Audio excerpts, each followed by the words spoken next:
witching hour, so Sarah, are we ready to get started? Yes, I think maybe 30 seconds. Okay. You're still in Key West. Are you still in Key West? Okay, they're ready. Mac should be with us. Okay, Marcus.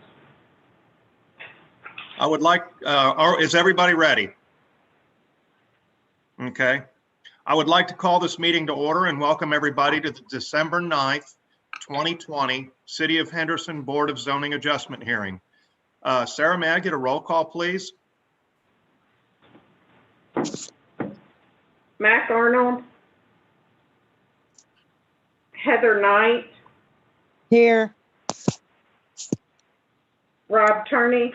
Here. Landon Overfield. Here. Marcos Nicholas. To all parties on the line, on the Zoom, we normally block open microphones on the online meetings to allow the current speaker to be heard without interruption.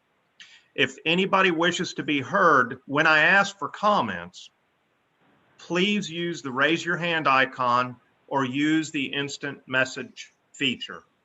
Thank you. Mr. Nix, our first appeal, 3412. Can you bring that to our attention, please? Yes, Appeal 3412 is submitted by Olivia R. Terrain for the property located at 510 8th Street. Applicant is requesting a 6'6" front yard and 10-foot rear yard setback variances to place a Class A manufactured home pursuant to Article 13, Section 13.03E, Appendix A, Zoning Code of Ordinances of the City of Henderson, Kentucky. Property is zoned R3. All adjoining property owners have been notified. We did receive one call from an adjoining property owner. They were confused about the setback distances. I explained it thoroughly with that person, and they were fine with this application. The zoning ordinances pertaining to Class A manufactured homes have recently been amended, and in the zoning locations where Class A manufactured homes were previously permitted, they did not provide for any opportunity to go through the variance process. They were required to meet the zoning district's strict setback requirements.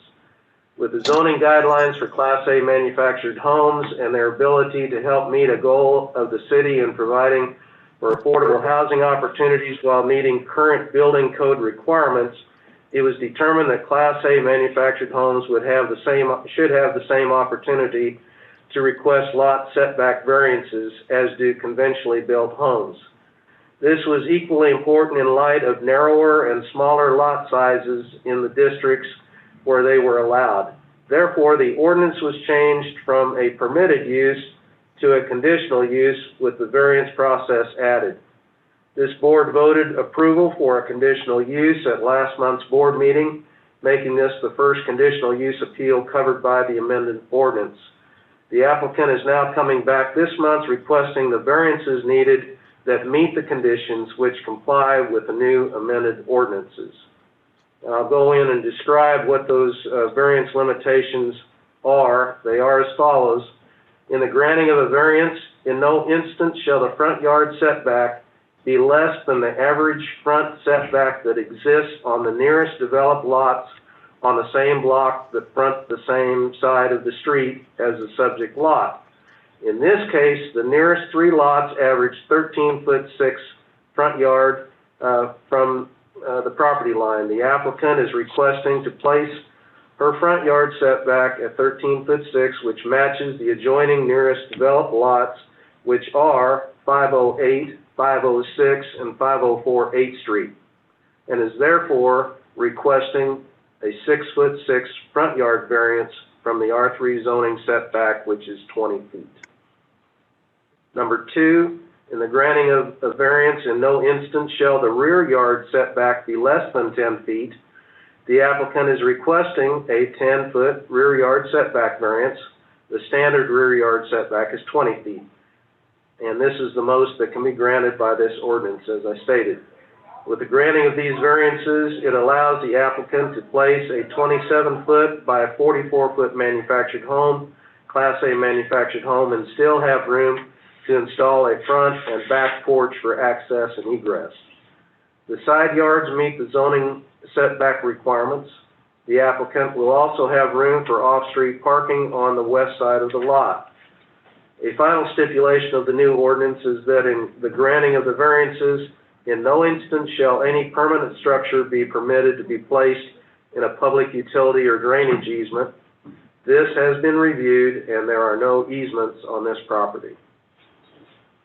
The applicant, in filling out their variance worksheet, states that there are special circumstances for this particular lot that make it different from other lots in the same zone, that being that the shape or shallowness of the lot makes it impossible to meet the required setbacks and still maintain a reasonable building area for a manufactured home.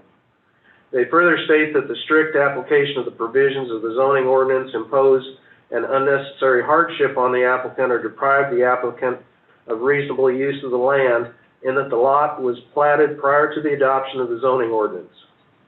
The existing lot will not allow the applicant to meet the current setbacks, and the proposed placement of a manufactured home on this current vacant property is a reasonable and expected use of the property. In completing the variance worksheet, the applicant states the following: that the granting of the variance will not affect the public health, safety, or welfare, in that the addition of the home will not affect anyone's property value negatively, but in fact will improve the surroundings and be an asset to the neighborhood. Number two, the granting of the variance will not alter the essential character of the general vicinity, in that the addition will enhance the property and also be similar to other homes on the street. The granting of the variance will not cause a hazard or nuisance to the public, in that I will have parking on the lot, off-street parking, and this would aid in public safety. Number four, the granting of the variance will not allow an unreasonable circumvention of the zoning ordinance, in that there are several homes in the neighborhood that do not meet the setback requirements, and this home wouldn't be out of character for the neighborhood. I think we have a picture of what the home is going to look like. It's a very standard a ranch-style looking home. I think would be attractive for this neighborhood once we get it up there. There it is.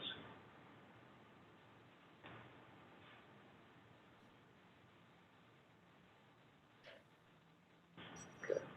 Staff has reviewed and recommend approval of this request, and we're submitting it to the board for your review. Does this board have any questions for Mr. Nix? No, sir. Will the Mr. Nix, is the applicant in the room with you, or are they online? They're online. Oh, okay. Will the applicant please identify themselves? Olivia Terrain.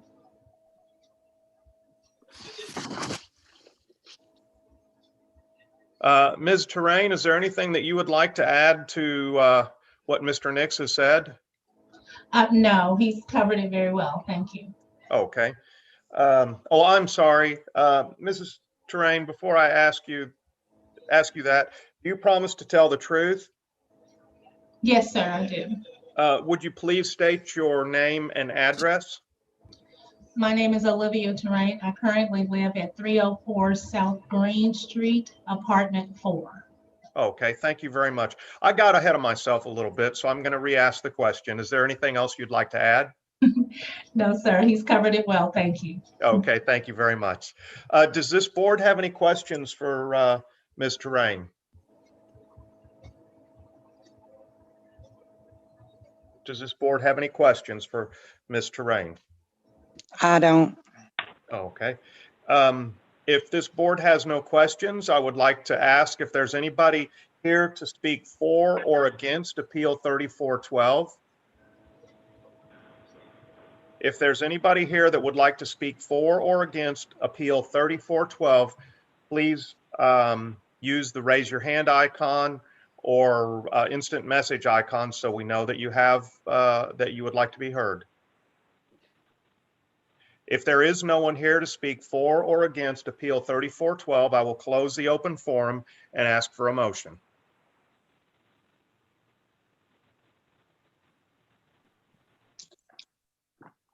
I'll make a motion. I move that we grant Appeal 3412 for a 6.6 foot yard setback, front yard setback, and a 10-foot yard rear setback variance to place a Class A manufactured home for the property located at 510 8th Street with following conditions. All City of Henderson codes are met. All outdoor lighting should not affect the neighbors. All drainage should be directed away from the neighbors. And that the evidence presented showed that the granting of this appeal will not adversely affect the public health, safety, or welfare, and that it will enhance the neighborhood and increase the property values of the surrounding neighbors, will not alter the essential character of the general vicinity, and that it will be similar to the housing in the area, will not cause a hazard or nuisance to the public, and that the resident will be parking on our lot and will not cause hazards to the area, and will not allow an unreasonable circumvention of the requirements of the zoning regulations, and that several homes in the area don't currently meet the ordinance. Second.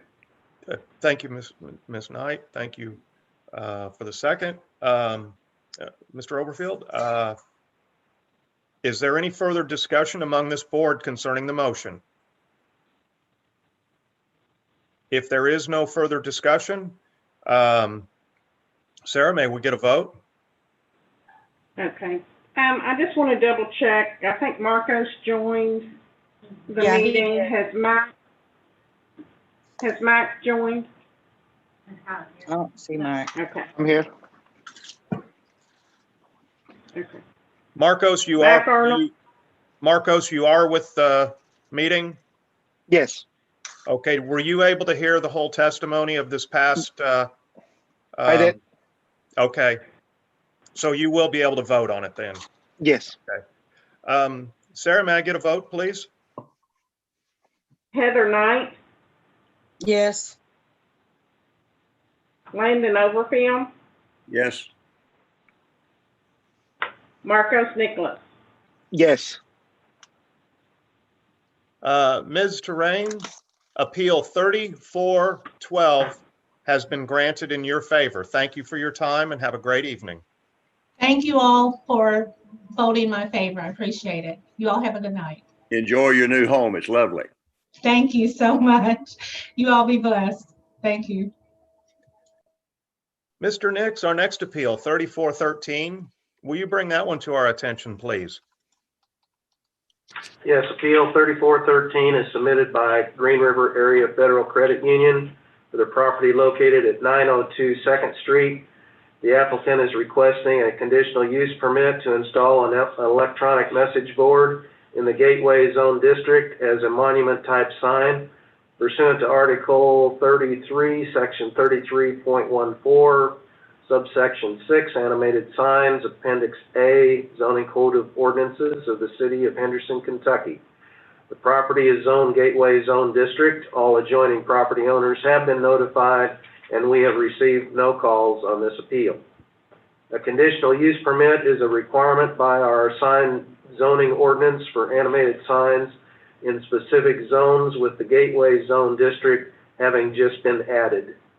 The applicant, in filling out their conditional use permit worksheet, states that the requested conditional use is justified because it is an essential use in that financial institutions need to proceed to market a variety of services to clients, and conditions that would eliminate or minimize adverse effects of the proposed use in the zoning districts are: the sign can be programmed to dim as needed. Sign can alert neighborhood warnings when needed.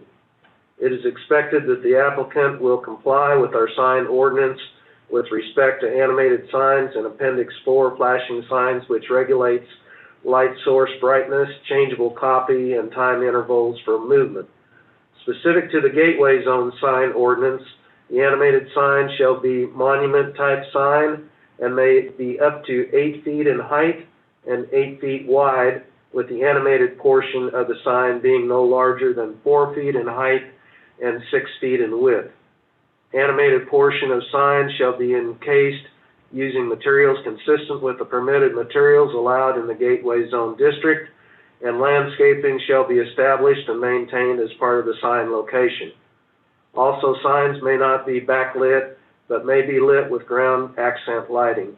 The applicant meets all of these requirements as shown on their photographic rendering. Do you have that you can show, Sarah?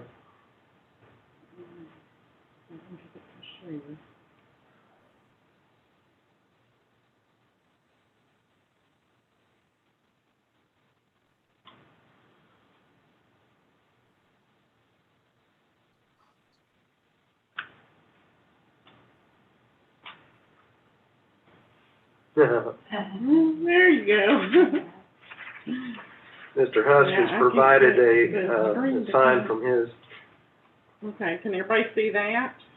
No. Oh, you mean Mr. Huss? Yeah. Because I can't get the share I button. can't see it. I can't see anything other than Ray. No. Bill, can you come and help me find the? I think 'cause there's sleep. Anyway, it shows the monument sign meeting the height and width requirements, as well as the animated portion meeting those requirements. There's a secondary picture that shows the existing freestanding sign. It will be in a similar location, but will be set in the existing landscaped area, so it meets that landscaping requirement.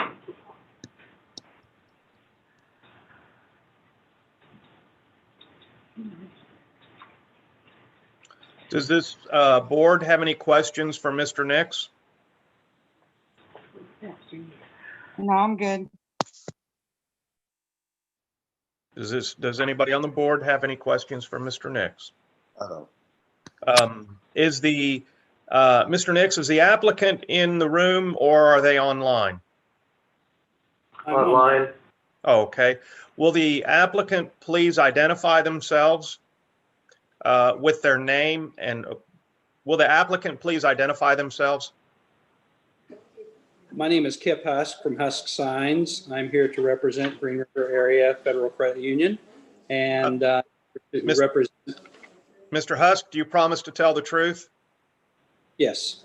Thank you. Would you state your name with your address, please? Kip Husk, 1115 Indy Court, Evansville, Indiana. Thank you, Mr. Husk. What would you like to add to the testimony, please? There are a couple of things. We've been at this now for close to a year and a half, I believe, trying to get through the different, I'll call it ordinance changes and or things that it would take to be able to allow for this particular sign to go in place. The latest ordinance, I have a couple of questions in regards to the specifics being a no greater than 4 feet by no greater than 6 feet. It doesn't always apply in some cases to the best possible layout on a sign. It totals a 4 feet by 6 foot sign, totals 24 square feet.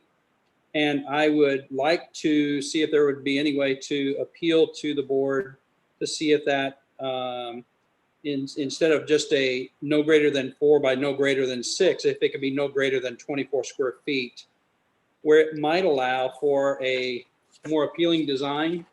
I don't know if anybody can see this, but it's a 3 by 8, which is still a 24 square feet, but it would actually be a little bit more appealing. I don't know if anybody can see this or not, but I would defer to counsel, as you did provide the appeal for under the current ordinance. I would like to ask counsel whether or not that this board is at liberty to adjust it to a 3 by 8 before we go on. Oh, so Chairman, Attorney, the ordinance is written shall. And as it is written, shall, it does not allow for flexibility. What we can't, Right. we could go back to the Board of Zoning, the Board of Commissioners and ask for an ordinance change, but that is not within your all's purview to change an ordinance that states shall. And if Okay. I might give you just kind of a little bit of a little bit of testimony to this. This is what we have to settle for by the current ordinance. And honestly, this one right here is what they prefer. It's actually a better design, it conforms to the 24 square feet, but not to the 4 foot by 6 foot restriction. So Mr. Husk, this board can only approve a 4x6 sign. I understand that. But Rob, If, Mr. Hunt, if you would like for us to go back to the Board of Commission and ask for the modification, revision to the ordinance, we can certainly do that, but it will delay and what I would recommend that you do, if you want us to do that, we can do that, but I would go forward with your appeal tonight in hopes that you get it. That's what, Dawn, Rob, can I ask Dawn a question? Absolutely. Dawn, if we gave the conditional use this month, could they come back within time? I know we're going to have a call meeting in early January. Could they request a variance? Hang on a minute. No, it wouldn't allow for variance. right. Variances are dimensions of lots, not of size. Okay, thank you. So Don, thank you. That's actually what we were planning on doing, was actually approving this today with the possibility of revising it after I guess at the next meeting or whatever the case, if that can be revised instead of saying shall, whatever the wording would be to allow that 24 square feet, which is the same size square footage. It's just not necessarily the same ratios. It would allow more flexibility for good design intent instead of just having to jam everything into a 4x6 rectangle, if that makes sense. Mr. Husk, let's move forward with the 4x6 though. I also would like to note that Mr. Arnold has, one of our board members has joined the Zoom meeting. Mr. Husk, is there anything else that you would like to further within your testimony? Just one other thing, and that is I've been working with Cherry Childress and Cynthia Shanks, who have been talking with Buzzy Newman, on the possible changes in the ordinance, so that I know that they are in discussion. I don't know how that has to play through the ordinance and the rest of that, but I do know that they're in discussion on it already. Okay. Does this board have any questions for Mr. Husk? Does this board have any questions for Mr. Husk? Yes, I do. I believe it was in your application stated that there could be a dimming feature designed in. What would be a reasonable time to have it dim? Could it be at like what, 10 p.m. prevailing time?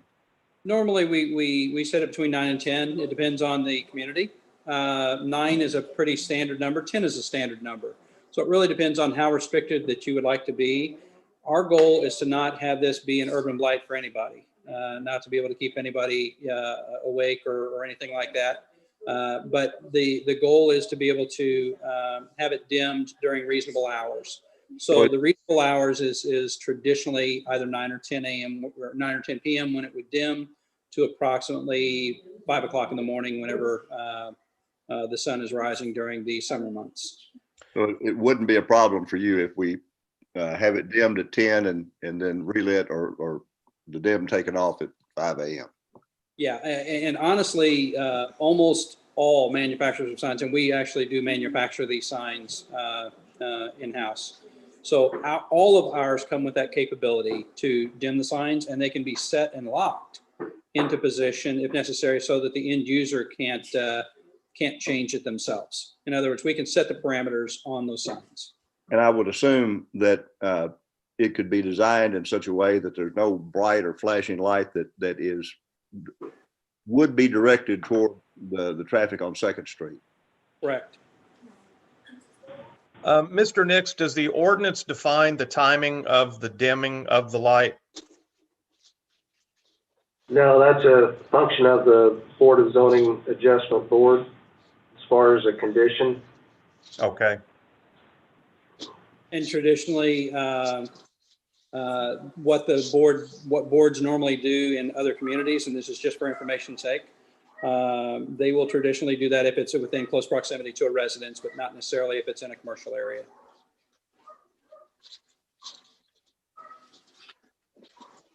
Mr. Husk, is there anything else that you would like to discuss? That's all I've got. Thank you. Okay. Does this board have any additional questions for Mr. Husk? Does this board have any additional questions for Mr. Husk? If not, I will ask if there is anybody here to speak for or against Appeal 3413. Is there anybody here to speak for or against Appeal 3414? Please make your presence known on our Zoom meeting with either the messaging function or the raise your hand function. If there is nobody here to speak for or against Appeal 3413, I will close the open forum and ask for a motion. I'll make the motion, Rob. Okay.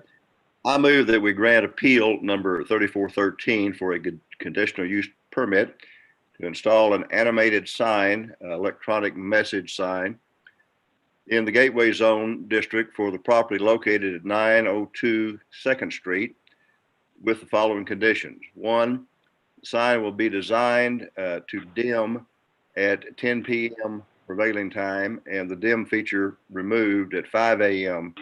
prevailing time. 2, that the sign be designed to provide neighborhood warnings. 3, that the sign comply with the Henderson City zoning, the Henderson City sign ordinance. 4, that the sign will be designed so it will not cast bright lights onto the travel portion of 2nd Street. This conditional use permit is to be for the property.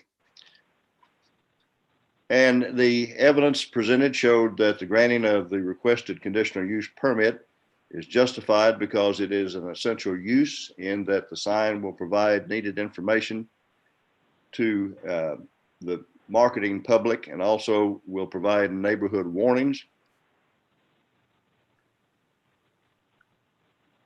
Period. Okay. Thank you for your motion. May I get a second on the motion, please? I'll second it. Thank you for the second. Is there any further discussion of the motion with this board? Is there any further discussion on the motion with this board? If there is no further discussion, Sarah, may we get a vote, please? Mike, do you feel like you heard enough? Yes, I think so. Yeah. I'm gonna start with you. Okay, yes. I'm gonna shave all his head. Heather Knight, Yes. Landon Overfield, Yes. Marcos Nicholas. Yes. Mr. Husk, Appeal 3413 has been granted in your favor. Thank you for your time and have a great evening. Thank you very much, everybody. Have a Merry Christmas. Merry Christmas to you. Mr. Nix, our next appeal, 3414, will you bring that to our attention, please? I will. And Sarah, could you pull the pictures Okay, got up it now. at this time?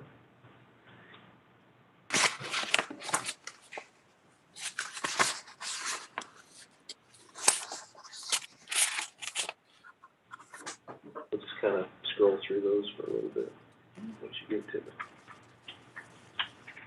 Okay. Appeal number 3414 is submitted by David and Sharon Milligan for the property located at 137 South Elm Street.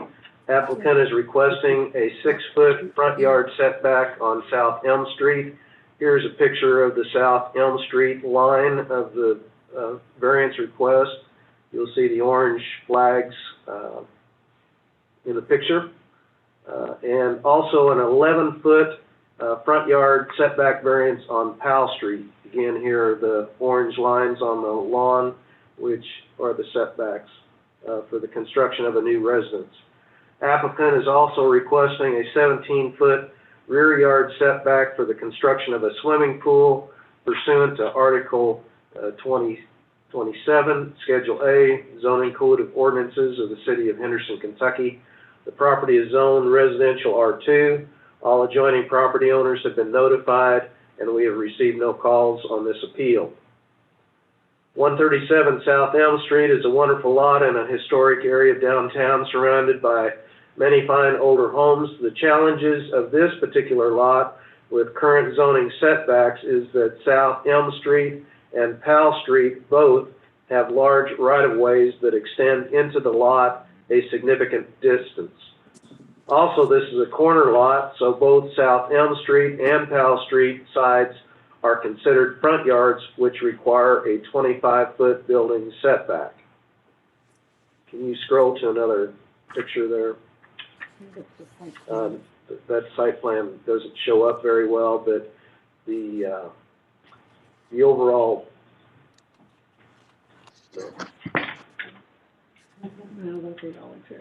Oh, is that right? Okay, all right.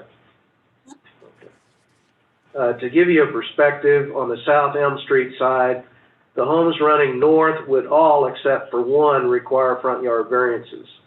Next door would require a 4-foot variance. Next house meets the setback. The third house would require a 4-foot variance, and then the last house would have required a 12-foot variance. Likewise, going down the block on Powell Street, the adjoining property would have required a 17-foot variance. The next house would have required a 23-foot variance, and the last house heading west would have required a 19-foot variance. So 6 out of the 7 adjacent homes currently do not meet the current setback requirements, just for some history and information. Mr. Nix, The applicant is filling out the, yes. Mr. Nix, these setbacks of the adjacent homes are very nearly the same as what Mr. and Mrs. Milligan are asking for. Is that correct? That is correct. Some are greater and some are slightly less, but certainly in pretty much the same line. I'm sorry, I interrupted. Please continue. Yeah, that's okay. The applicant, in filling out their variance worksheet, states that there are special circumstances for this particular lot that make it different from other lots in the same zone. That being that the shape and the shallowness of the lot makes it impossible to meet the required setbacks and still maintain a reasonable building area, as well as the topography of the lot makes it impossible to meet the required setbacks and still maintain a reasonable building area on the lot. Other special circumstances include that it is a corner lot, which means that the lot has 2 front yard setbacks of 25 feet each. They further state that the strict application of the provisions of the zoning ordinance impose an unnecessary hardship on the applicant or deprive the applicant of reasonable use of the land, in that the lot was platted on prior to the adoption of the zoning ordinance. The existing lot will not allow the applicant to meet the current setbacks, and the proposed project on this current vacant property is a reasonable and expected use of the property. In completing the variance worksheet, the applicant further states the following. Number 1, that the granting of the variance will not affect the public health, safety, or welfare, in that the house will still maintain reasonable setbacks once constructed. Number 2, the granting of the variance will not alter the essential character of the general vicinity, in that the home will be positioned to be consistent with the setbacks of adjoining properties in the area. Number 3, the granting of the variance will not cause a hazard or nuisance to the public, in that the house will not be imposing on any public areas or public utility easements. Number 4, the granting of the variance will not allow an unreasonable circumvention of the zoning ordinance, in that the proposed setback variances are not excessive and are consistent with the zoning setbacks if this were not a corner lot. Staff has reviewed and recommend approval of this request. That's all I have. Thank you, Mr. Nix. Does this board have any questions for Mr. Nix? Mr. Nix, I asked a question during your testimony, and I just want to reiterate, the sight lines are going to be pretty much in line on both Powell and Elm, right? That is correct. Okay. Also, the applicants and the contractor are online Okay, thank you. if you want, when you get to that point.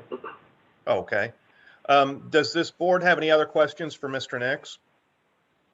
If not, I will ask the applicant to identify themselves on the meeting. Good evening. My wife and I are both present through different online connections.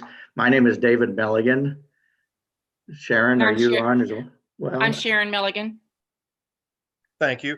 Mr. and Mrs. Milligan, do you promise to tell the truth? Yes, sir. Oh, okay, thank you.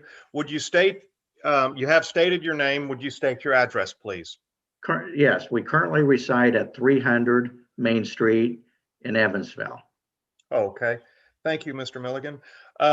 Is there anything that you would like to add to Mr. Nix's testimony, please? No, sir, I think he represented us well with our request. Okay. Mrs. Milligan, is there anything that you would like to add? No, I believe it was well stated. Thank you very much. Okay. Does this board have any questions for Mr. and Mrs. Milligan? Does this board have any questions for Mr. and Mrs. Milligan? Rob, I got a question. Okay. How close will the swimming pool be to the neighbor that's going to be sitting behind them?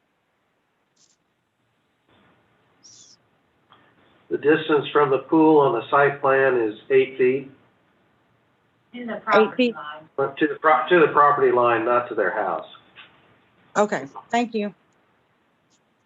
It's hard to see on this site plan, but there is a site plan. It just didn't come through. Wasn't quite dark enough, but that's the area there. Heather, this is Dawn. If you look at the plat that was attached to their application, the survey plat, it shows that the existing house on House Street is off the property line a little bit, so it's going to be more than 8 feet. Yeah, I pulled it up and looked at it. I just couldn't tell. It looked like it was sitting right up against that fence that belongs to that house. So I was just asking the question. Okay. Do you feel your question was answered, Heather? Yeah, I'm good. Okay, thank you. Does this board have any additional questions? If not, is there anybody here to speak for or against Appeal 3414? Is there anybody here to speak for or against Appeal 3414? If so, please let us know through the Zoom meeting by the raise your hand icon or by the instant message. If there is no one here to speak for or against Appeal 3414, I will close the open forum and ask for a motion, please.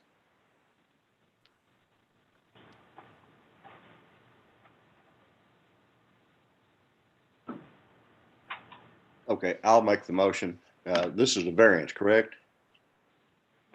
Yes.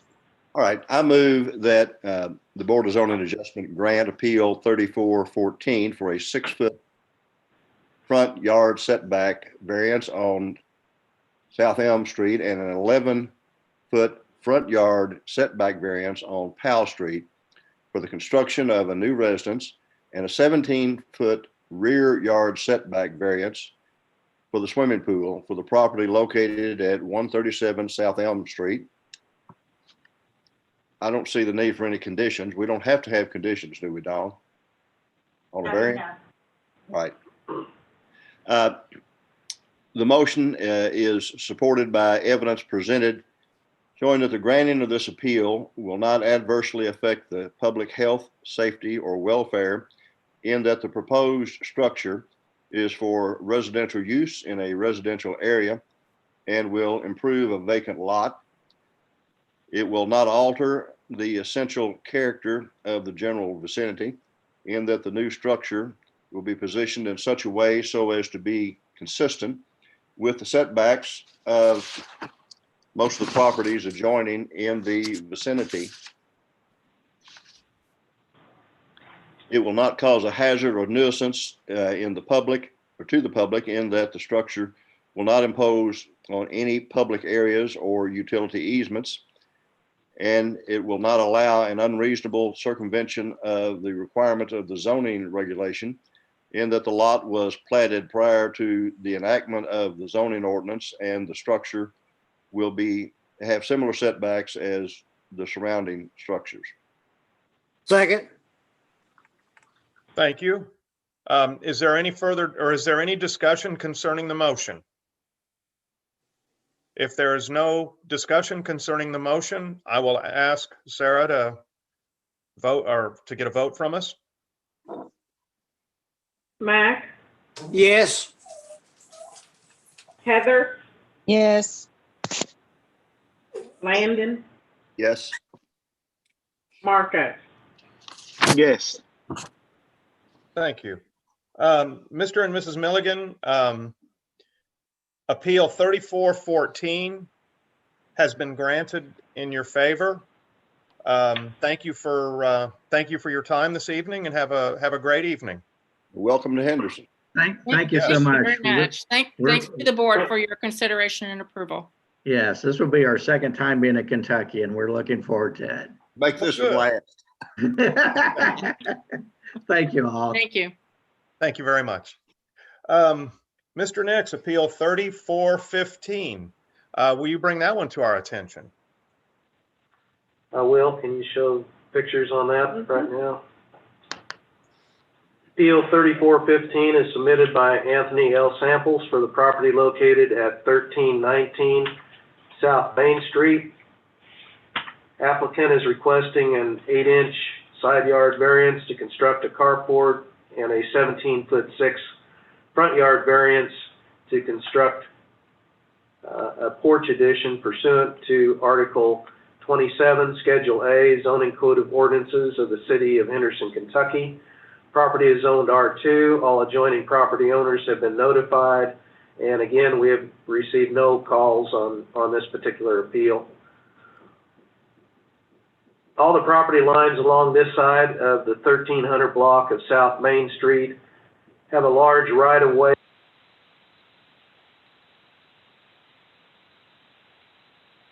Okay, I've lost Ray. Somebody please. I lost Ray too.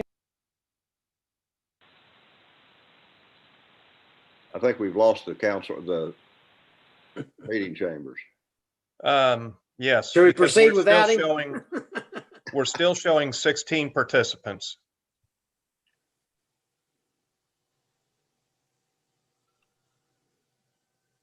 I suggest that we just kind of hang tight until they, Rob, it looks like the IT department host is off. okay. There we are. They back? It looks, okay, the assembly room is there, the city of Henderson is there. The IT department host is turned off, looks like. Well, he just has his mic and camera off. Okay, that's all right. I got you.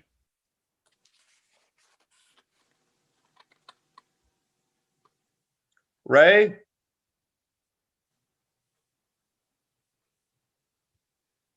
Let me send Sarah a text, or I might be able to call her.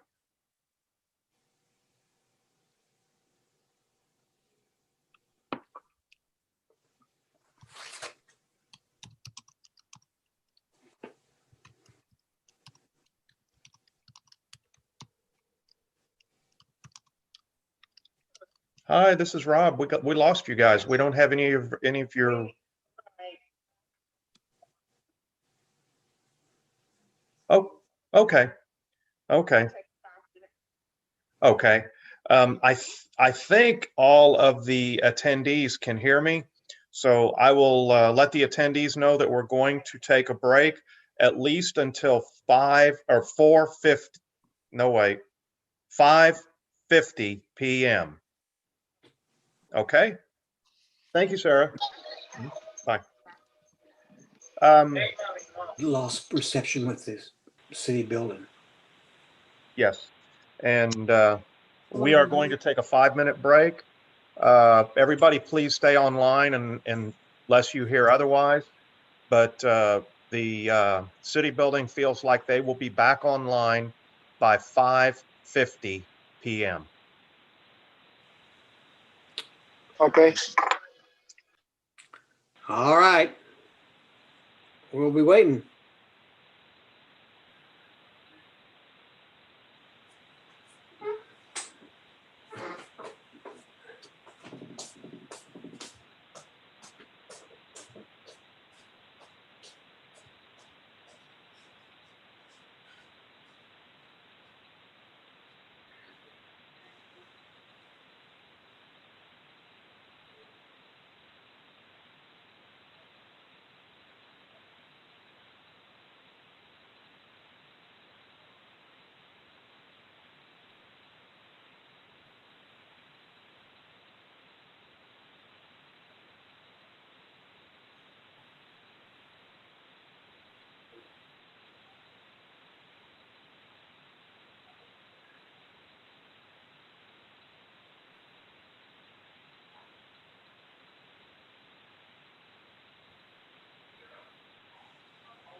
I messed with Greg for over a year, training him. Yeah. And we just talked last week. Yeah. And I was going to his house in January and we were going to start working again, and I don't know what happened. I honestly think, I'm sorry.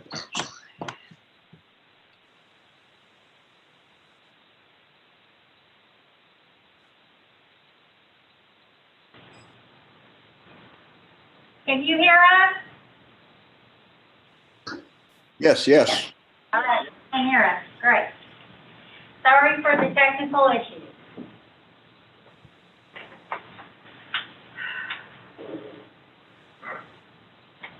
Sarah, I suggest that you check to make sure all of our board members are still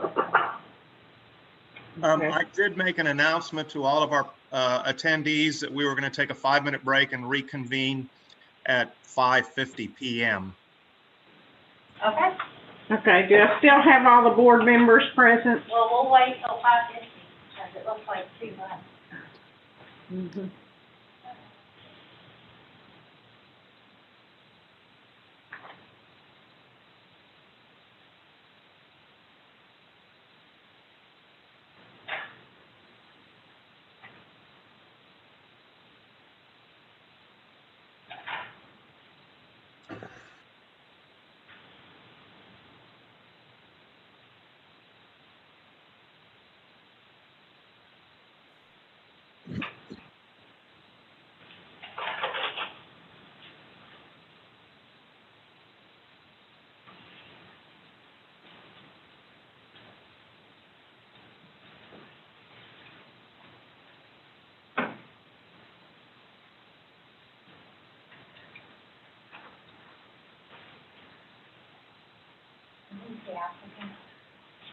Yes. Why don't you all move up here? That way you'll be close to the microphone. They are positioned, right? Uh-huh. Yes.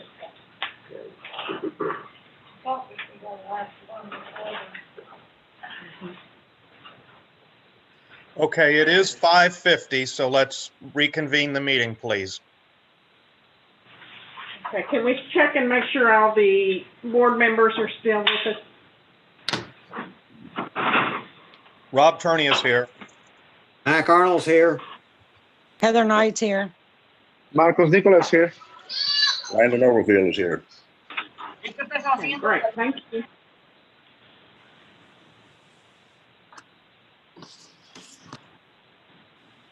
Okay, we had dropped offline when Mr. Nix was presenting Appeal 3415. I'm actually going to ask Mr. Nix to start over with Appeal 3415 so we have a continuous testimony. Very good. Appeal 3415 is submitted by Anthony L. Samples for the property located at 1319 South Main Street. Applicant is requesting an 8-inch side yard variance to construct a carport and a 17-foot-6 front yard variance to construct a porch addition pursuant to Article 27, Schedule A, Zoning Code of Ordinances of the City of Henderson, Kentucky. Property is zoned residential R2. All adjoining property owners have been notified. We have received no calls on this appeal. All of the property lines along this side of the 1300 block of South Main have a large right-of-way of approximately 30 feet from the edge of the street. Because these homes were built in the late 40s and early 50s, none of them meet current front yard setback requirements, with all being approximately 15 feet from the property lines. Regarding the side yard, the carport requirements are that they are to be no closer than 3 feet from the property line due to the narrowness of the lots, with the proposed freestanding carport being made of non-combustible materials. The small 8-inch side yard variance is a reasonable request. The applicant, in filling out their variance worksheet, states that there are special circumstances for this particular lot that make it different from other lots in the same zone. That being that the shape or shallowness of the lot makes it impossible to meet the required setbacks and still maintain a reasonable building area, as well as the topography of the lot makes it impossible to meet the required setbacks and still maintain a reasonable building area on the lot. Other special circumstances include that this lot is one of the lowest lots on the block. When it rains, the lot floods, which in turn floods my basement, according to Mr. Samples. They further state that the strict application of the provisions of the zoning ordinance impose an unnecessary hardship on the applicant or deprive the applicant of reasonable use of the land, in that the lot was platted and built on prior to the adoption of the zoning ordinance. The existing structure does not meet the current setbacks, and the proposed addition is a reasonable and expected use of the property. In completing the variance worksheet, the applicant states the following: the granting of the variance will not affect the public health, safety, or welfare, in that the porch will still maintain reasonable setbacks once built. The granting of the variance will not alter the essential character of the general vicinity, in that all the houses on the block have different styles. The porch and carport will add to the curb appeal of the area. Number 3, the granting of the variance will not cause a hazard or nuisance to the public, in that adding the carport and porch will divert rainwater away from the house and send it towards the street and the backyard. The granting of the variance also will not allow an unreasonable circumvention of the zoning ordinance, in that there are several homes along the street that do not meet the setbacks. This would not be out of character or unreasonable for the neighborhood. Staff has reviewed the project and forward to the board for your decision. The applicants are here in the assembly room. Okay. That's all. Mr. Nix, it looks like the front porch, it looks like the existing front porch, the concrete stoop, is approximately the same size, depth from the house as the new porch. Is that a fair assumption? I think it's close. I don't have exact measurement on the existing stoop, but very close, yes. It appears that the stoop probably was not compliant in its day or by today's ordinance. That's true. I made my statement that virtually all the homes along the 1300 block do not meet current setbacks. Okay, okay. So, well, thank you, Mr. Nix. Will the applicants approach the podium and state their name and address? Anthony L. Samples, 1319 South Main Street. Mr. Samples, do you promise to tell the truth? Yes, sir, I do. Mr. Samples, is there anything that you would like to add to Mr. Nix's discussion? He has stated almost everything perfectly. The front porch measures 4 foot from the front of the house to the front of the concrete porch itself, plus the steps that are in front of it. What I'm asking for is 6 foot, which is 2 more feet to come out further to get the rainwater away from my house. I want to slope the area to try to get the rainwater away from my house. Gotcha. Okay.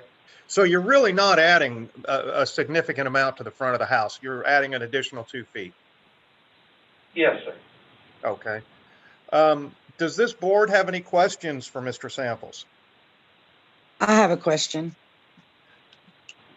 On the one picture, it appeared that where the carport is going, that it was going to take away the door on the side of the home. Yes, the side door is coming out, and it will be boarded over and completely gone. I do have a third door in the very back. Okay, that's what I wanted to know, if you had 2 ways to exit the home. Yes, ma'am. Okay, thank you. Thank you, Ms. Knight. Does this board have any more questions for Mr. Samples? Does this board have any more questions for Mr. Samples? Mr. Samples, you may be seated. Is there anybody here to speak for or against Appeal 3415? Is there anybody here to speak for or against Appeal 3415?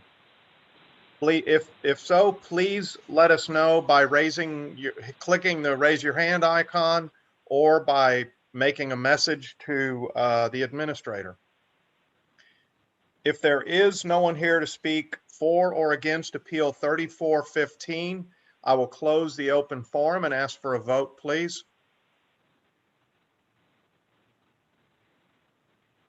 Mr. Chairman, Make a motion. this is Mac Arnold. I will make a motion to grant the appeal 3415 for an 8-inch side yard setback variance and a 17-foot 6-inch front yard setback variance to construct a porch in addition to the carport for the property located at 1319 South Main Street, with the conditions that all gutters on the property make sure they drain away from adjoining property. And that these findings are based on the fact that the lot was platted and built on prior to the adoption of the zoning ordinances, and the existing structure does not meet the current setbacks, and the proposed addition is a reasonable and expected use of the property. And that the evidence presented shows that the granting of this appeal will not adversely affect public health, safety, or welfare.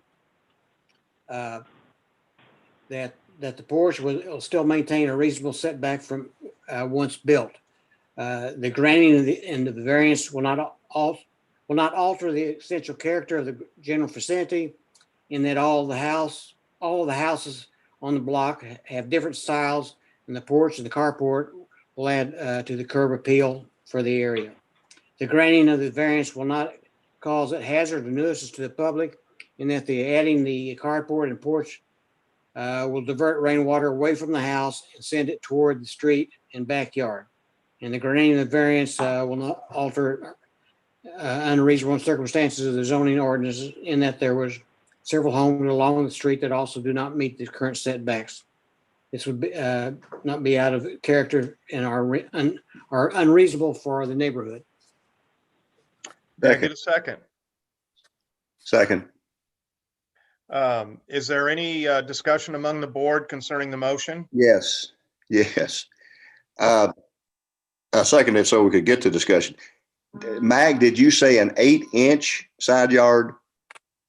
That is what was on the printout. It says an 8-inch side yard variance. Mine has 8 foot. 1 slash. Well, the motion template says 8, but the appeal says 8 inches. Okay. Okay. Yeah, because I think the original motion printed out, but that last printout that we were sent from Ray here about describing all the properties says 8 inches, and I noticed Ray said 8 inches too, because it kind of. That's right. Yeah. Ray, would you reiterate that it is 8 inches? Yes, I'll explain the situation too, just for clarity. No, you don't need to. The actual, no. Okay. The actual distance from the house to the property line is 14 foot 4 inches. And the size of their carport that's proposed is 12 feet. So that leaves 2 foot,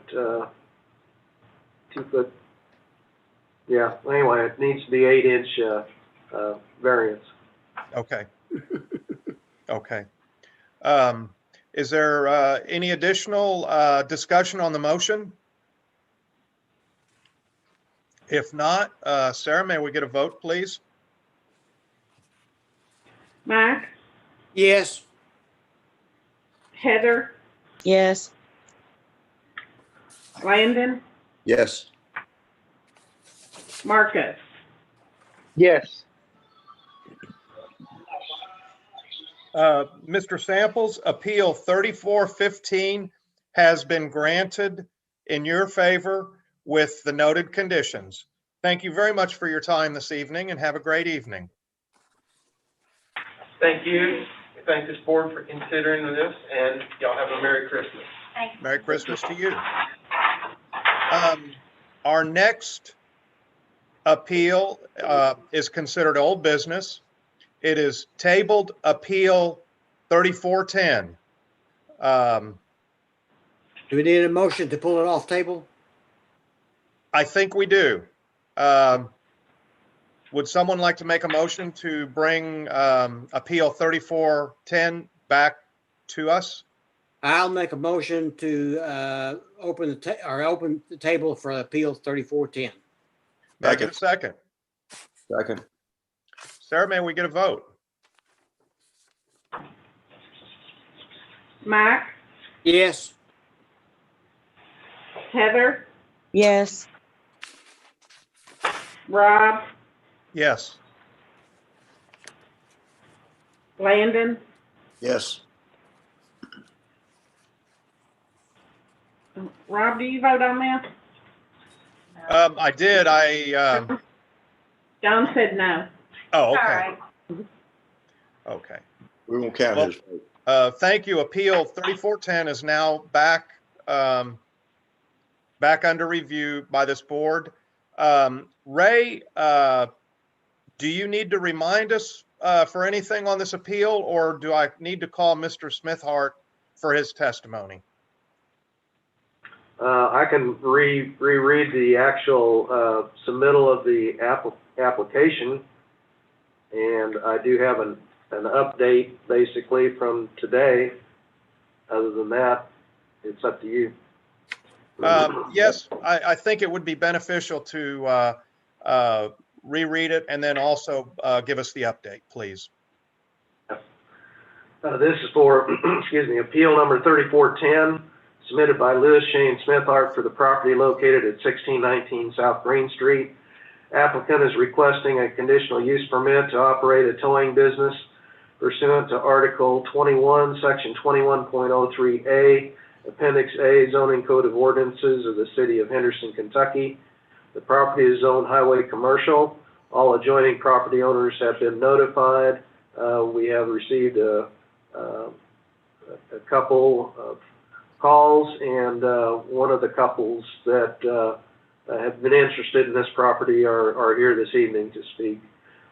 Section 2103A, conditional uses, states that any uses not allowed above in the highway commercial zone, which are the same general character as the above permitted uses, which will not be detrimental to the district in which they are located, and which will not be objectionable by reason of odors, dust, smoke, cinders, gas fumes, noise, vibrations, and refuse matter are eligible for a conditional use permit.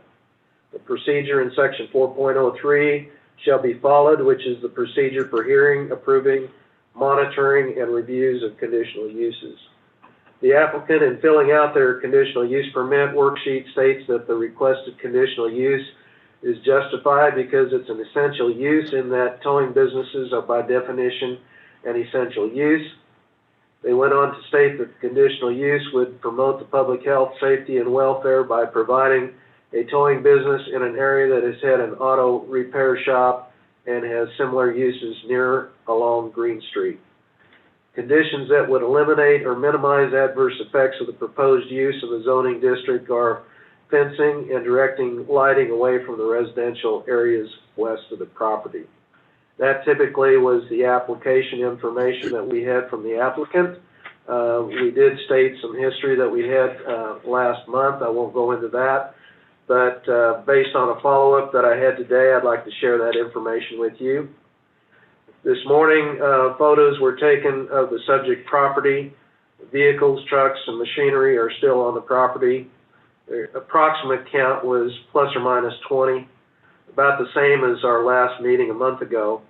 It appears that this has not been cleaned up as noted at last month's meeting that it would be. My photos were taken from the residential side and the alley perimeter.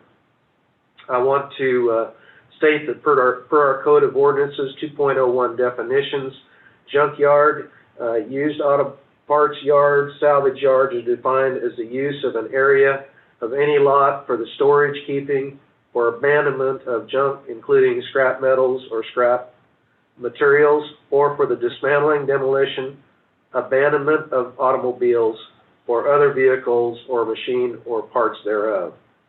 And then the definition of motor vehicle or machinery junkyard is defined in our Code of Ordinances under section 15.21. It states that it shall mean and include any place where 5 or more junked, wrecked, or non-operative vehicles, machines, and other similar scrap or salvage materials are deposited, parked, placed, or otherwise located. Also, per our Code of Ordinances in section 4.08, junkyards are not designated as permitted uses in any district and consequently are non-conforming uses in all districts.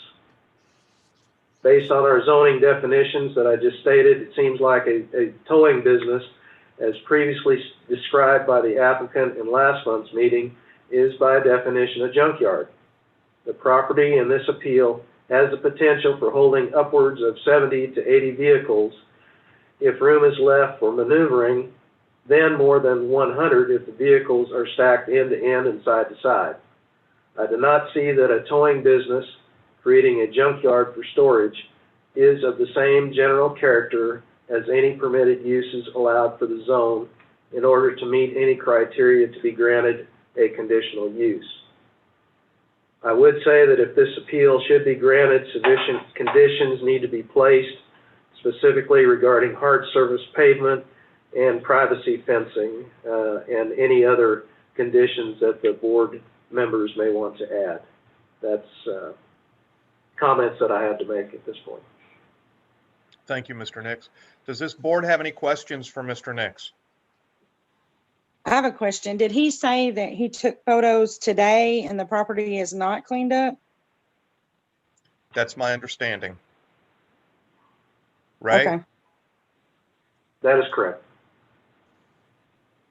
Does anybody want to see additional photos? You want me I'm to sorry, scroll Heather? through 'em? Yes, Would you Sarah, like I would to like to see scroll the photos through the from today.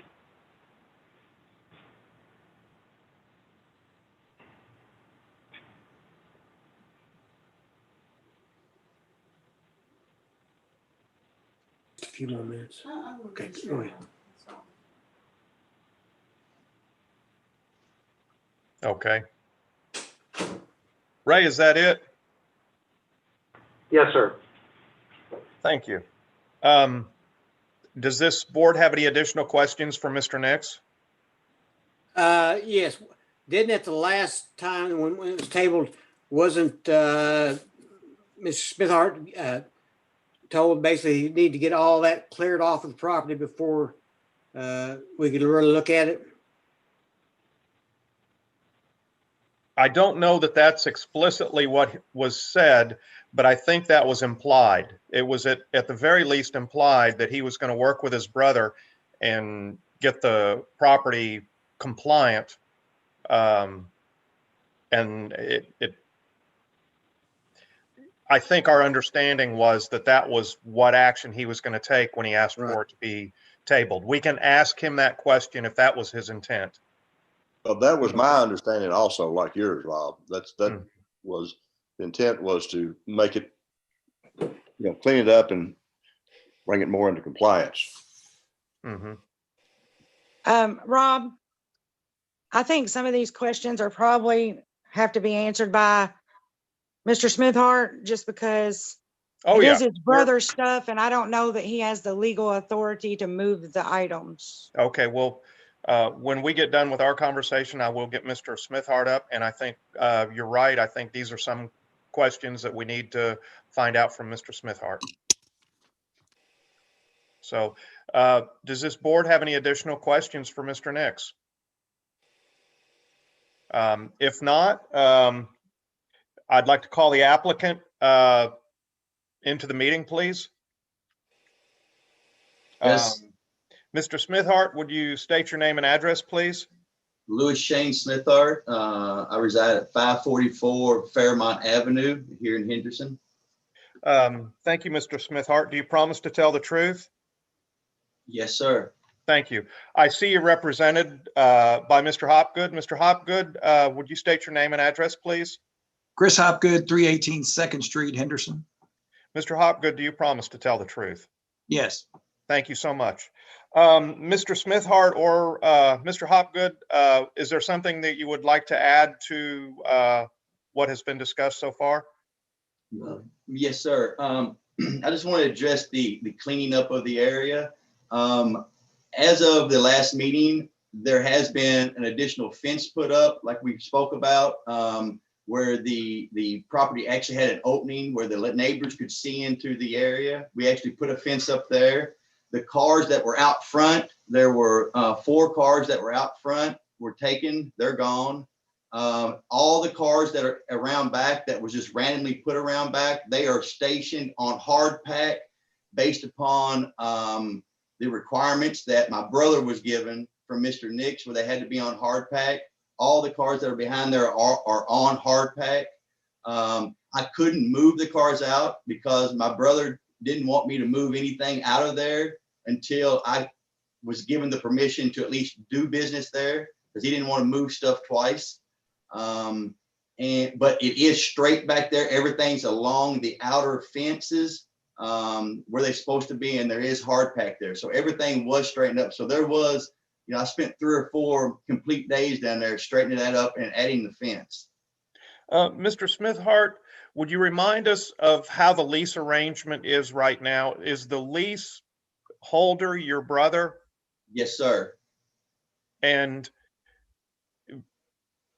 with him leasing the property, he's the one that's non-compliant with these vehicles, or just depending on the perspective, whether he's compliant or non-compliant, it's his issue with the cars that are on the property, right?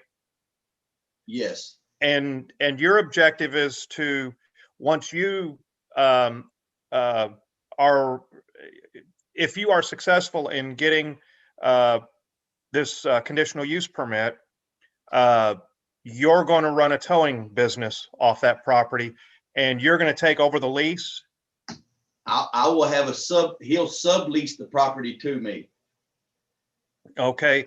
Will you have exclusive use of the property, or will the property be as he's leasing the property and you're subleasing the property? Are you both going to use the property? The property will be used for Smithart Brothers Trucking, which is me.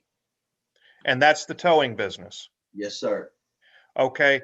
What is your brother's intent with the remaining cars on the property? I can't answer that question. once you sublet the property from the current leaser, are you going to require your leaser to remove the vehicles? Yes. Okay. I started firing questions at you. I want to give you the opportunity to talk to us before I ask the remaining board to ask you questions. Is there anything that you would like to add, you or Mr. Hopgood?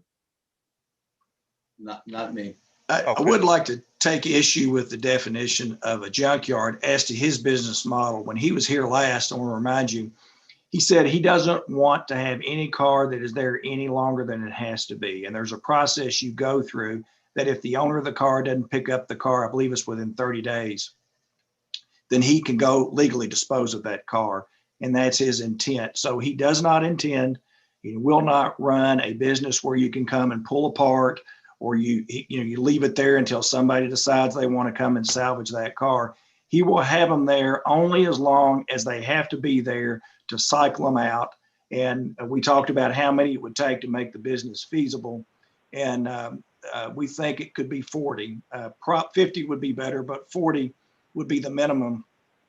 And looking at all the other places in town that don't run the business model that way, they look like they've got more than 50 on their lots, and they're not cycling them out like he wants to. It's his belief that the most efficient way to run the business is to not have a car any longer than you have to. So from that standpoint, they would be temporarily stored, waiting on the owner to pick them up. And as soon as the owner's lost its legal right to hang on to the car, then he's going to get rid of it and cycle them out. Yeah. Mr. Nix, if a conditional use is granted, can the conditions be stated that before the trucking company business would start on that property, that everything from the previous business has to be removed? Yeah, Rob, this is Dawn. Okay. You can put that condition on there. Okay.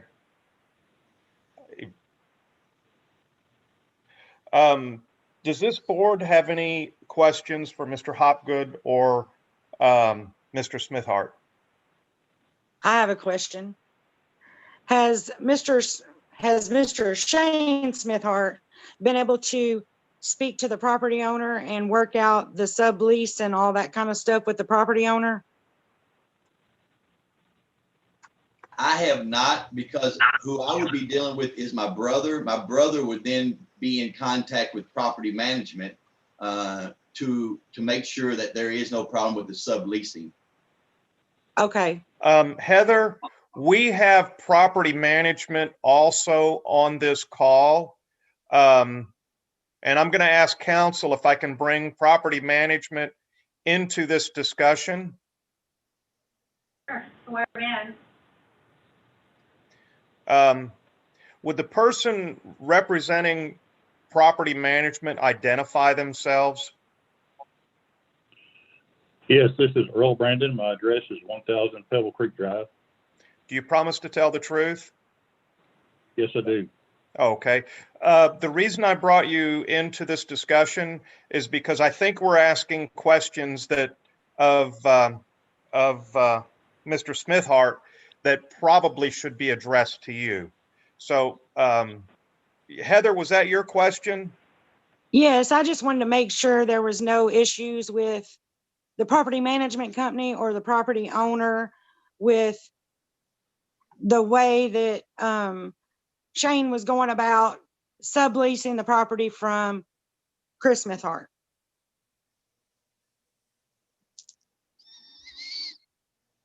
This is the first we've heard of a sublease. Does do you know if your lease with Chris Smithhart allows him to sublease it? I did not review the lease because I wasn't aware this would be coming up. Normally, our leases do not allow subleasing unless we approve it. But again, I did not review it prior to this meeting because I wasn't aware this was going to be an option or potential option. Mr. Brandon, in this situation with this being a business, is there the possibility that you would approve a subleasing situation since this is a commercial lot?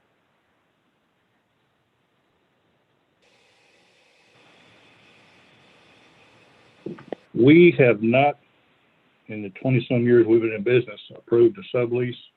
We've never been approached with one.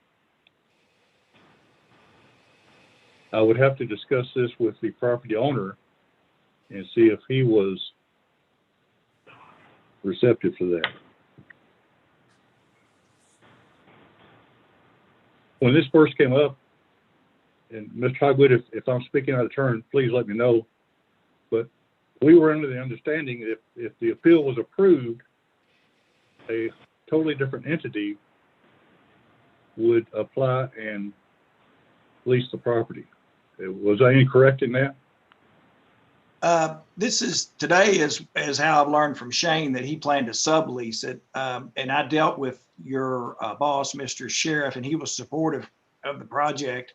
I don't know that it makes much difference to Shane whether you're directly leased from Mr. Sheriff or you sublease it from your brother. I don't, it makes me no difference. All right. I just don't know how the contract and the lease is between my brother and them today. Yeah. If I didn't want to get the horse in front of the cart, or the cart in front of the horse, excuse me. I wanted to be sure that I could get approval and my brother before he even approached property management to see what the best thing was for us to do.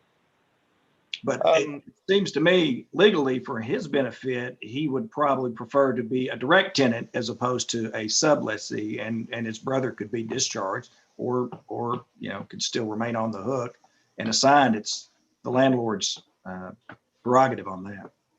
I don't want to predict how this board will vote or make a motion, but Mr. Smithhart, you have a valid business plan. But as long as the property stands as it is and the way your brother's managing the property, I'd be surprised if this board does anything in favor of moving forward. I can't predict what this board will do.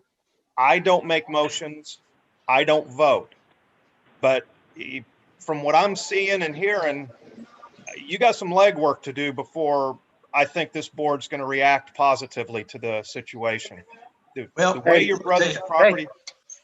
And I disagree with that, because if he can't work out a landlord-tenant relationship, it doesn't really matter.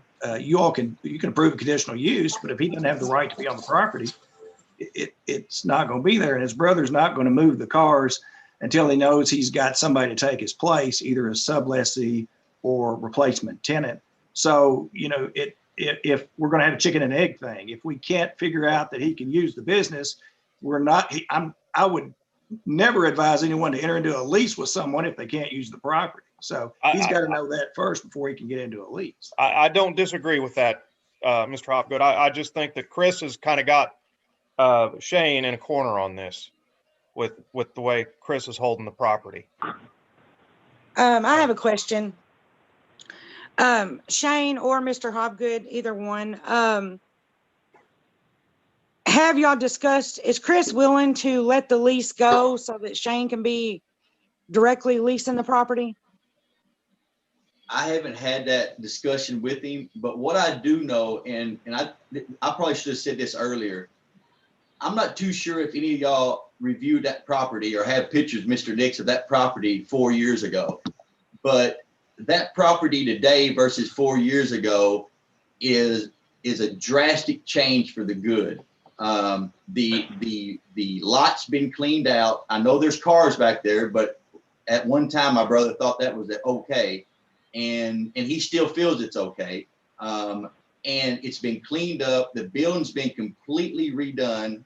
The inside's completely redone. All the bathrooms, the roof's been put on it brand new. So my brother has put a substantial amount of money into that facility. I'm talking about upwards of $20,000 to $30,000 on repairs.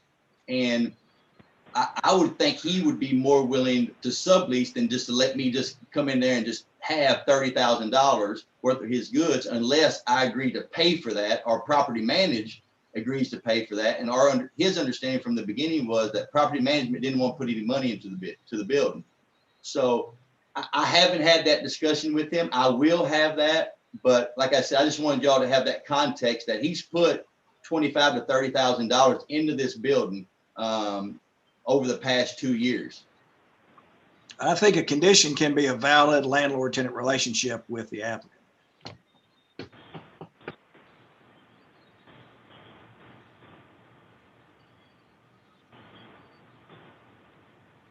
Does this board have any additional questions for Mr. Smithhart?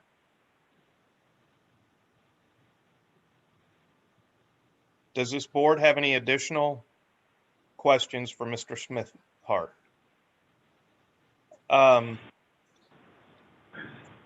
Chris or Shane, is there anything that you would like to add before I ask for a motion?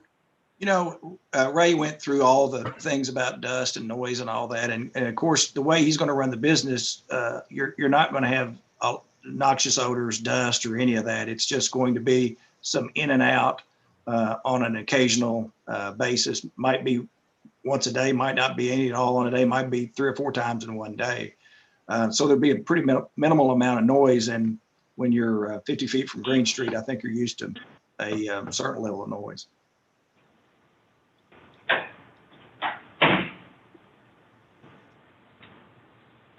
Okay. Do we have any additional questions? I don't. Is there? Excuse me, I need to get to a different screen here. This is Earl's Property Management. Please hold on just a second, okay? Okay. Okay, I need to see where I am. Okay, the gentleman from Property Management.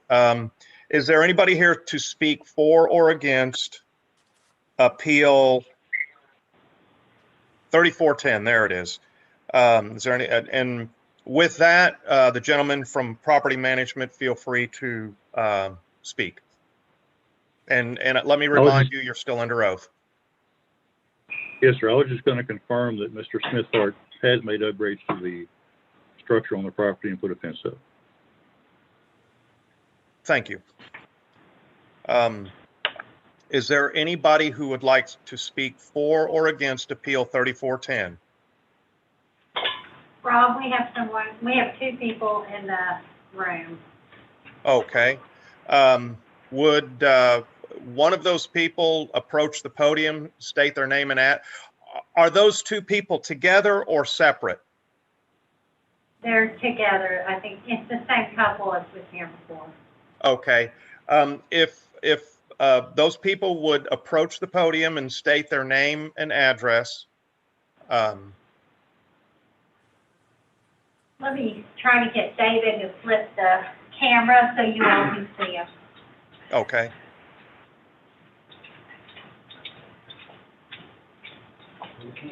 We can't get that feed to. Why don't I just turn my camera on?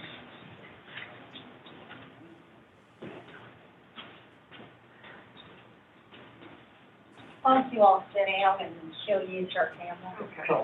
Can I just set it in front of you? Sure. Yeah.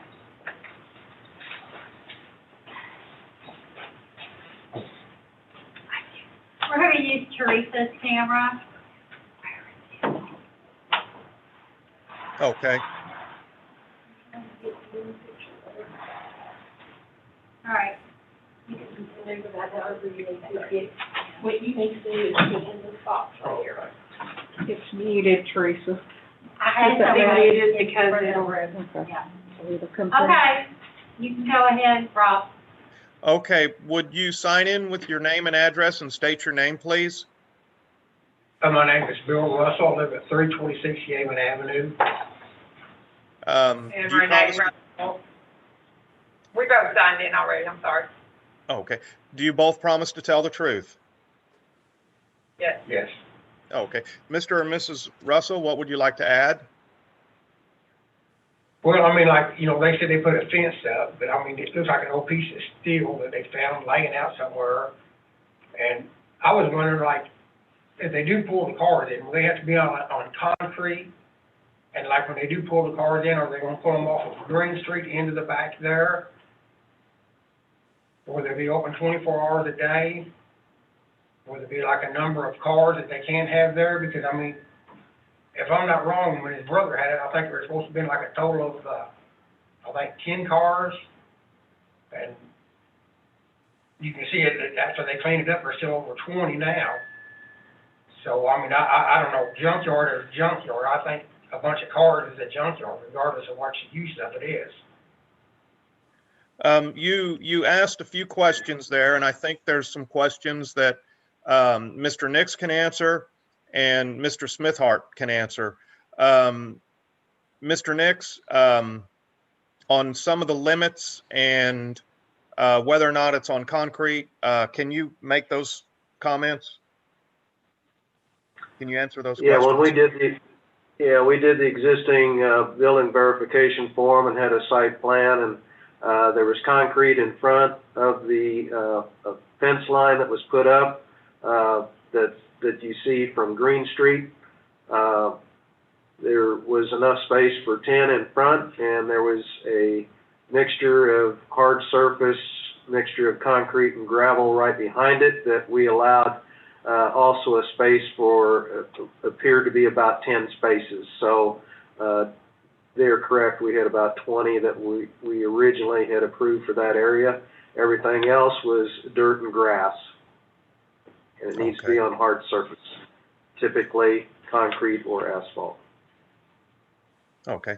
Mr. Smithhart, there were some questions concerning hours of operation and what direction you would be bringing the cars in and out of the facility.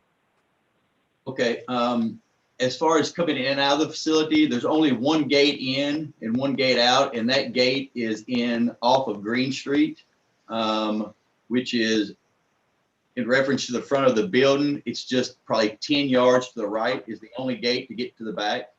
So if you're granted this conditional use, you would be bringing all the vehicles in from Green Street? Yes, sir. Yes, sir. And taking them out the same. And taking them out the same way. Okay. And your hours of operation, both your business hours and what you expect to be towing, can you shed some light on those hours? I mean, I think it would be regular business hours, 8 to 5. But in the towing business, you know, you don't know when you're going to get a tow until you're called. I'm not necessarily going to be our records on the city, but I'm not saying I'm not going to put them on there. But most of our towing is going to be between that 8 and 5. There will be some random towing that will happen after the 5 o'clock hour. I recognize that when an accident happens, they can happen at any hour, any time. So quite possibly there might be a late night or early morning time where you're towing a car. Yes, sir. So. Rob, I have an additional question. Okay. Well, I have two actually. Mr. Smithhart, on the hours of operation, and I don't know if this is what the Russells meant, but are you going to only allow people to come and retrieve their vehicles between 8 and 5? Yes, ma'am. Okay. And are you going to be increasing any of the concrete behind the fence to allow for additional cars?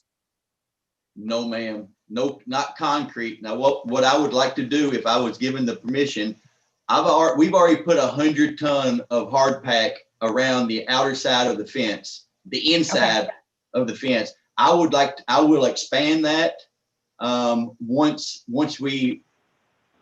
I get this or I don't get it. I would like to expand that and at least have it to where 40 to 50 cars could be parked on a approved hard packed surface. When you say hard packed, are you talking like dense grade aggregate? Dense grade, yes. Okay. Okay, I just want to make sure that you would have the correct hard pack back there to allow for 40 to 50 cars to be back there as they rotate in and out. Yes, ma'am, I would. That's my plan. Yes, ma'am. Okay, thank you. If with the dense grade aggregate, obviously weeds have an opportunity to grow through DGA. What's your intent as far as a Roundup style product to keep the weeds down? I mean, that's actually one of the problems today. The property has been so long kind of in limbo. The pack that we put down over a year ago, it has weeds growing through it. Once I get granted the permit and I start putting the cars back there, there'll be a process just like managing your home yard. There would be Roundup, whatever kind of weed killer we would need to be sure that that level or that ground is kept the way that it needs to be kept. Okay, thank you. Mr. and Mrs. Russell, you had some questions. Ray answered some of them. Shane answered some of them. I would like to hear your input and if you have additional questions. If you have the 40 cars, how will that be maintained? I mean, will that be through the city? They're going to have to keep up with the 40 cars to some kind of city regulation, or will it just be on their ward? Well, typically what happens is if we get a complaint, Mr. Nix would go out and investigate that complaint. But also Mr. Nix makes a regular visit to every one of our conditional use permits to make on a yearly basis. Is it on a yearly basis, Ray? Yes, yearly. To make sure that those who have a conditional use permit are operating as per what we agreed to. So those are the two avenues of making sure that a specific number of cars is on the site. It's a yearly inspection by Mr. Nix or by a by complaint. I'd like to add something real quick. I had called other towing businesses just to see how they're doing their, how they're faring out, and I asked, do you feel that Henderson needs another towing? And they's like, no. They said, we're kind of suffering right now, and they don't feel like they don't need that. We don't need another one. That their business is not doing good right now, having to be in rotation or whatever.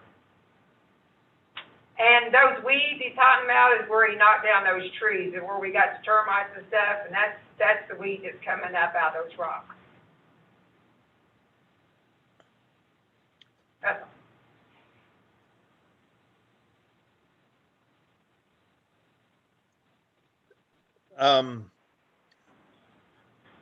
Thank you, Mrs. Russell.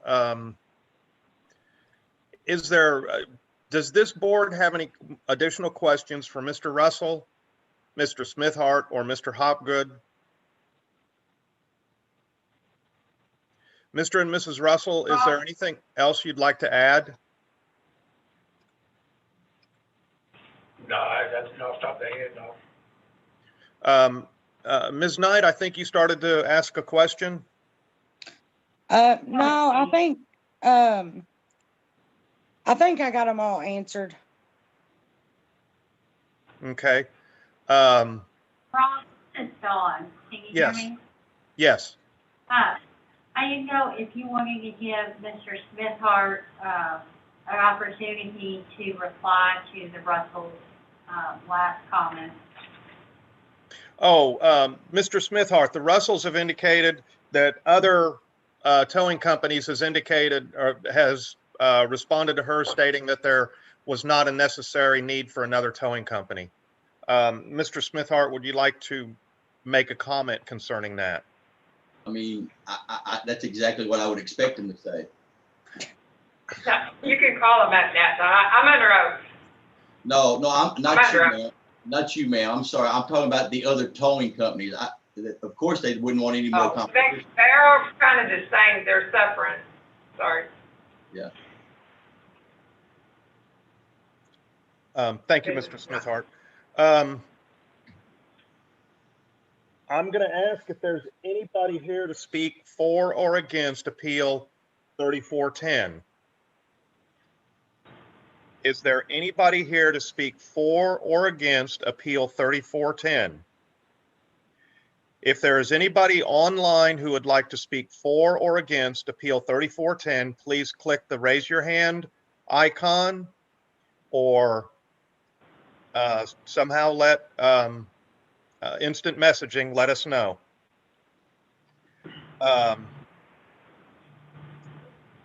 Are there any other questions from the board, from the Russells, or from Mr. Hopgood or Mr. Smithart?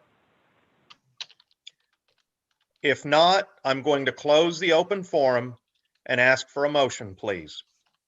I'm prepared to make a motion. Please. I want to make a motion to grant, but I do have several conditions. So if somebody doesn't hear something, please stop me. I move that we grant Appeal 3410 for a conditional use permit to operate a towing business for the property located at 1619 South Green Street with the following conditions. Property must adhere to all city codes, ordinances, and all current vehicles have to be removed prior to the start of the towing business. The lease must be a valid lease that includes Shane Smithart. Additional hard pack added to accommodate 50 cars. A program should be put in place to address the weeds that can grow in the hard pack and around the property. No more than 50 cars on the lot at one time. All cars remain behind the fence. No other types of businesses can operate at this location. All outdoor lighting and dust and noise and all that,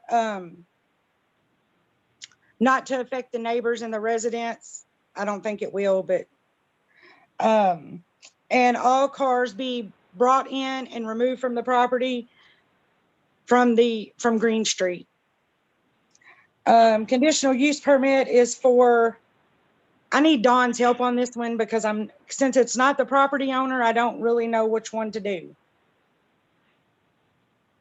Well, I think it's for the property owner and for the applicant, Mr. Smithart. So it would be property owner, because we will hold the property owner as responsible for this as we will Mr. Smithart. Okay, so I'm going to put the conditional use is for the current property owner. The evidence presented showed that the granting of this request. Yep. May I ask you to address the hours of operation? Yes, I sure will. Hours of operation for retrieving vehicles will be 8 a.m. to 5 p.m. Monday through Saturday. Heather, will you also include the right of the codes department to come in behind the fence and count the number of vehicles? Yes. Another condition will be that at any time, the codes administrator will be allowed to come in and count the vehicles that are on the property. Can you say codes administrator or his designee? Or his staff, yes. And that the evidence presented showed that the granting of this requested conditional use permit is justified because it is an essential use in that it provides a service for the residents of Henderson and the surrounding areas.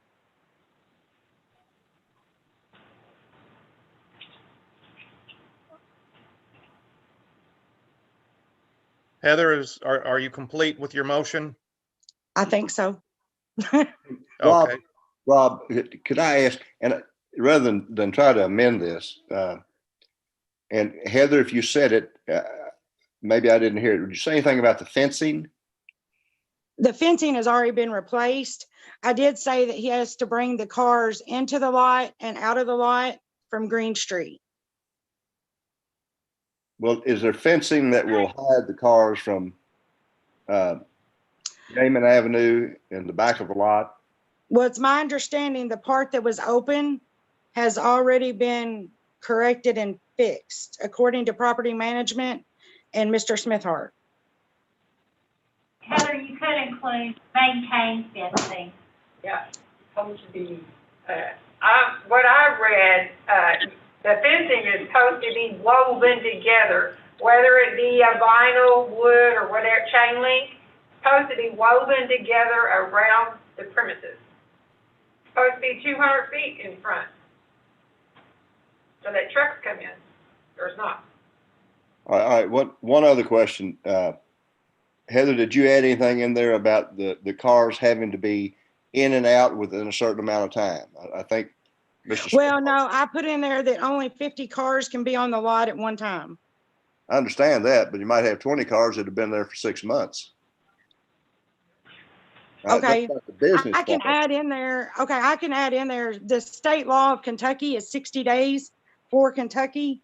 So I can put in there that any car brought onto the lot must be removed within 60 days. Or let me put within 90 days. Okay. That gives him time to hold a proper auction. Because in the state of Kentucky, you have to give notice, you have to give the owner 60 days notice to retrieve the car. So that gives him an additional 30 days to auction and get rid of the car, sell the cars. And the fencing, I'll make an additional condition that the fencing adhere to the City of Henderson Code of Ordinance. For salvage yards? For tow yards. Okay.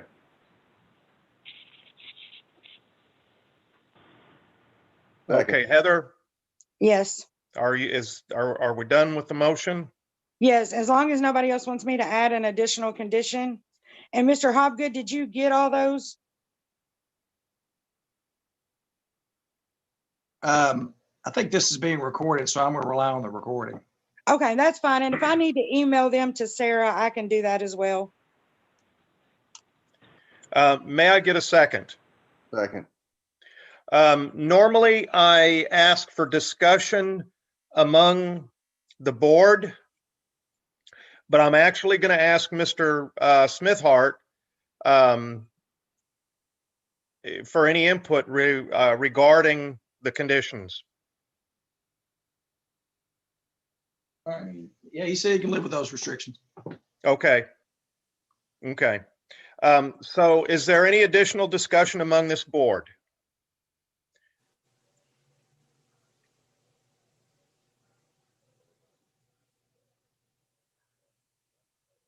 Mr. Hopgood, I was waiting to see if you guys had a comment. No, I was explaining to Mr. Smithhart that if any of those conditions can't be met, this is not a mandate, it's a permission. So if it falls through, then there's no harm. Yes. Put you all through a lot of work, but there's some hoops to jump through. So. Okay. Is any further discussion on the motion among this board? If not, I'll ask for a vote.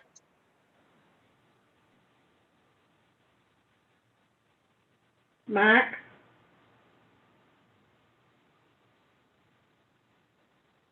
Mac, you with us? Yes. Heather? Yes. Landon? Yes. Marcus? Yes. Mr. Smithhart, I want to thank you for your patience and perseverance. Appeal 3410 has been granted in your favor with certain conditions. Those conditions can be gotten from Ray's office once they have transcribed. Pardon me? We will send a letter out, and there'll also be a land use restriction that includes them. Okay, thank you. With that, thank you, Mr. Hopgood. Thank you, Mr. Smithhart. Have a great evening. Have a Merry Christmas. Thank you all. Thank you all. Merry Christmas. On the felony? Okay. Is there any other business to come before this board this evening? I'll be out there. I just want to make sure everybody got the email that, we typically don't have a January meeting, but we have at least one appeal, possibly two, that we would like to go on and try to take care of January 13th. So if everybody can put that on their, calendar, we'll proceed with those appeals. Okay, will it be a Zoom meeting? Yes. Yeah. Okay. Well, the way Yes. that, the way that Senate Bill 150 that got passed works, as long as the state of emergency is in place on the, state level, we'll be able to do Zoom meetings. Okay. Okay. I got one more question, if I can. Please. Rob, you do have minutes of last month to approve as well. I will. Okay. But I think Sarah had a question. Now, Miss Russell, the Russells are still in the Oh, room. We'll answer the questions afterwards. I just wanted to know if the cars was all going to be out before we even start. Because there's like, Well, they are no longer. Miss Russell, we'll meet with you afterwards. oh, okay. It don't matter. Huh? It don't matter. It don't matter. Go forward, Sarah. Okay. Rob, if you want to approve the minutes. Okay. May I get a motion to approve the minutes of November 11th, 2020? I make a motion to approve the minutes.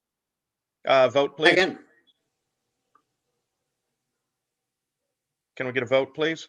Mark, Yes. Mark, Yes. Heather, Yes.